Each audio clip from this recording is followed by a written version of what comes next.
Schoolhouse Rock told me 3 is a magic number. We'll see.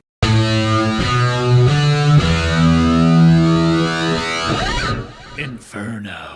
So Inferno is the third book-to-movie adaptation of the Dan Brown series, directed by Ron Howard, starring Tom Hanks. First one, Da Vinci Code. Second one, Angels and Demons. Now the third one, Inferno. And in Inferno, Robert Langdon has to follow a set of clues to find the answers revolving around a plague that's going to be unleashed on mankind, wiping 95% of us out. The clues, of course, are revolving and centered around Dante's Inferno. Sounds cool, right? Actually, it does sound really cool about a plague being unleashed revolving around clues from Dante's Inferno. It's actually quite a boring movie. Really, Tom Hanks' character, Robert Langdon, the reason he's able to carry a movie or a franchise, it's his brain. He's just smart, and I like smart people. I like it when people can put together puzzles. Like, it's the reason I watched House for every season it was on TV. That and House is a sarcastic asshole. I like that too. And in this movie, even that is compromised because the movie starts out, Langdon is in a bed, tripping balls on fever dreams, hallucinating. He has amnesia. He's not at his full A game, and that condition is with him through a lot of the movie. It reminds me of that one season of 24, I forgot what season it was, but Jack Bauer comes back from China and he's totally broken. He's just not good at his job anymore and he can't beat information out of guys. I remember thinking, it's like Jack Bauer's not really Jack Bauer. That's really compromising this season as a whole. One of the reasons anyway. It's like Robert Langdon's not really Robert Langdon and it's compromising the movie as a whole. And as much as that is a fault in the movie, it's not the only fault of the movie. Really, narratively speaking, the first half of the movie is just kind of jumbled up and it's just throwing shit at you. You're like, I don't even,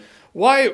Are we putting stuff together now? Not only is it boring, but it's choppy with all these fever dreams and visions that he's having. You don't really make sense of it because you have no baseline for any of it. Granted, the movie's supposed to make you feel confused because you're supposed to be as confused as he is. But the movie's not clear to when he gets better and he starts piecing shit together. So it's not like you're with him. It's not like you're like, he's confused, you're confused. He's better, you're better. You're solving shit with the movie. No, it's like, he's confused, you're confused. He starts solving shit, you're like, oh, I guess. This movie's like Angels and Demons meets The Hangover, really. But at least The Hangover started out, you see where everyone's coming from, then there's a big gap in their memory and they need to start solving shit. That would have worked better for this movie. Show Langdon doing stuff and then show this big gap. He like wakes up 3 days later, he's like, I don't know what happened.